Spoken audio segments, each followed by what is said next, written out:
Okay, so we're done already with voluntary breaches. Okay, so let's go to involuntary breach. Okay, so we have already mentioned about this, Article 1174. It provides that except in cases expressly specified by law or when the or when it is otherwise declared by stipulation of the parties, or when the nature of the obligation requires assumptions of risk, no person shall be responsible for those events which could not be foreseen or which, though foreseen, were inevitable. So, we're talking about fortuitous event. Okay? So, general rule natin, okay? Pag ang isang breach ay dahil sa may fortuitous event, there's no liability. Okay? Legal basis 1174.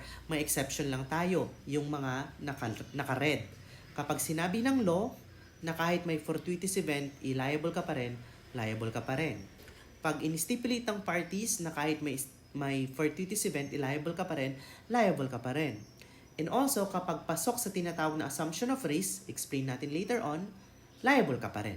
Okay, despite the existence of fortuitous event. Okay, when we talk about fortuitous event, it's also called as caso fortuito or force majeure or act of God.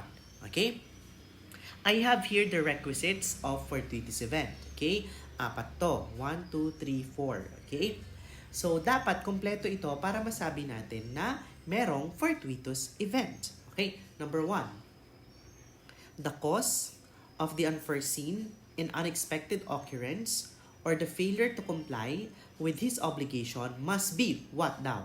Independent of the human will. Hindi niya ginusto, hindi niya kinontrol. Okay? Also, it must be impossible to foresee na mangyayari yung event na yon. Or if it can be foreseen, hindi din naman siya ma-avoid. Number 3, the occurrence must be such as to render it impossible for the debtor to fulfill his obligation in a normal manner. For example, may obligation siyang i-deliver yung binili mong cellphone. Umulan lang naman. Pwede naman mag-commute. Pwede na may sakyan pa rin naman. Hindi yun fortuitous event. Because in order for a fortuitous event to occur, okay, the fortuitous event is so gross enough, sufficient enough to render the debtors or render the impossibility of the performance of the obligation. Okay? And number 4, the obligor must be free from any participation in the aggravation o yung pagpapalala ng injury na sinuffer ni creditor. So, it is unforeseen, okay, independent of the human will. If it's impossible to foresee, or if it can be foreseen, it's impossible to avoid. Okay? It's sufficient enough to make the obligation impossible to do, and there is no participation to aggravate or palalain yung damage or injury na suffer ni creditor. So kapag yan ay kompleto, meron tayong tinatawag na fortuitous event. Now, what is more important here is this. Okay? When a debtor is unable to fulfill his obligation because of fortuitous event or force majeure, he cannot be held liable for damages for non-performance. Pero sabi natin kanina, may 3 exception. Ito yon. Okay? Isa-isahin natin. Number 1, when the law so provides. For example, A borrows a specific car from B but delays in returning it. The car is destroyed by an earthquake during the day. Under Article 1156 or 1165, if just correct that, okay? If the obligor delays, he is liable for loss even if due to fortuitous event. Okay? Itong exception na to, minix na yung napag-aralan natin sa legal delay. Okay? So, hindi niya na-deliver. Sabi dyan, delay, nagkaroon ng delay. Okay? Let's presume, okay, that the delay here is legal delay. Meaning to say, nagkaroon na ng demand. So, merong legal delay. Tapos, after nagkaroon ng legal delay, saka nagkaroon ng fortuitous event. So, anong nauna? Yung legal delay. Kung hindi siya nag-legal delay, na i-deliver niya na yan. Okay? So, the law so provides under 1165 that if there is legal delay, even if there is fortuitous event, the debtor is liable. The law so provides. Anong legal basis mo dyan? 1165. Hanapin mo ang 1165. Sinasabi doon na if there is legal delay, walang epekto yung fortuitous event. Liable pa rin yung debtor. Okay? That's the first exception. Second exception, when there is express stipulation.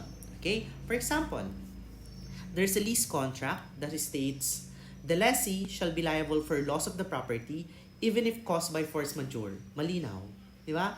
Nakalagay, naka-stipulate sa agreement. So here, even if there is fortuitous event, the lessee will still be liable. Why? Because there is an agreement that despite fortuitous event, there is still a liability. This is the second exception. Third exception. Okay? When the nature of the obligation requires assumption of risk. Ang best example natin dito, fire insurance contract. Kailan ba magbabayad yung insurance company ng insurance proceeds? Kapag nagkaroon ng fortuitous event. Okay? In a fire insurance contract, the insurer must pay the insured if the property is lost due to fire. Hindi naman pwedeng sabihin ng insurance company, the fire is a fortuitous event, we should not pay. No. The contract itself requires the assumption of risk. The insurer here assumes the risk of loss by the very nature of the contract. So yung kontrata mismo, meron siyang assumption of risk. Okay? So those are the exceptions to the general rule that when there's fortuitous event, there is no liability on the part of the debtor. Next, Article 1170. Those who, in the performance of their obligations now, I think nabanggit na to sa previous video, okay, are guilty of fraud, negligence, or delay, and those who in any manner contravene the tenor thereof are liable for damages. Okay? So I think we're done with the different kinds of breach. Okay? Now, it's time for us to go to the different kinds of damages.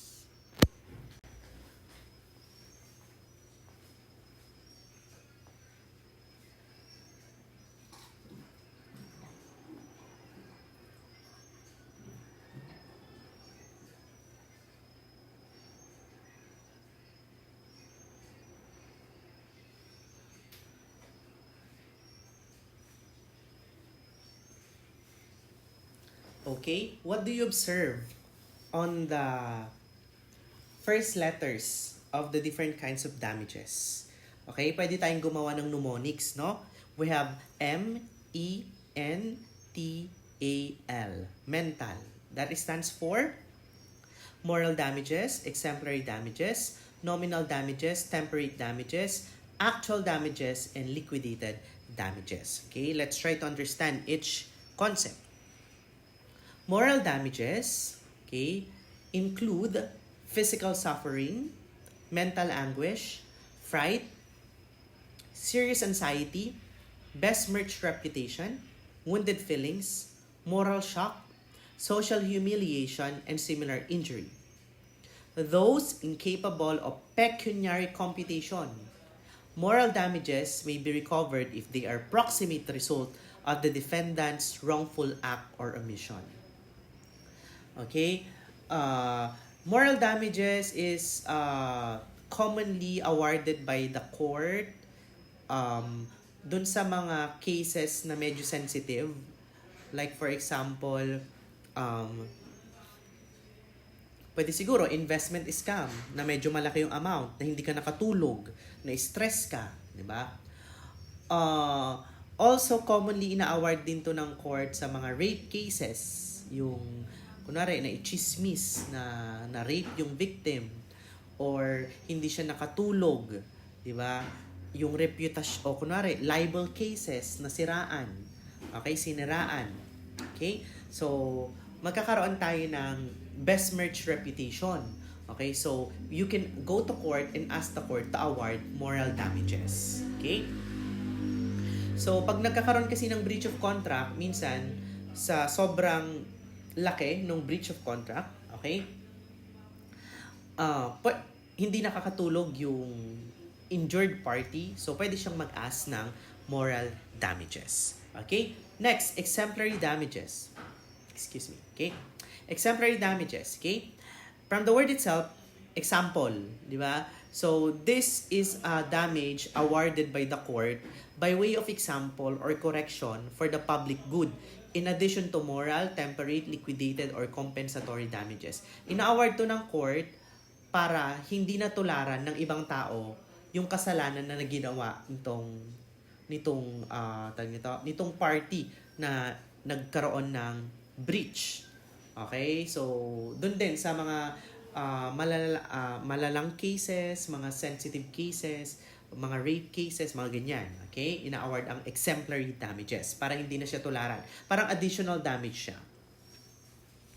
Next, nominal damages. Nominal damages are adjudicated in order that a right of the plaintiff, which has been violated or invaded by the defendant, may be vindicated or recognized and not for the purpose of indemnifying the plaintiff for any loss suffered by him. Dito sa nominal damages, once nagkaroon ng violation dun sa karapatan ng isang party, tapos, kunwari, hindi ma-identify kung magkano, okay, hindi makomputan kung magkano dapat yung babayaran, pero merong ebidensya na may right na na-violate. So, ang ina-award ng court is yung tinatawag na nominal damages. Okay? Temperate damages naman, which are more than nominal, mas mataas sa nominal, but less than compensatory damage. Yung compensatory, discuss natin later on, o yung actual damage yan. Okay?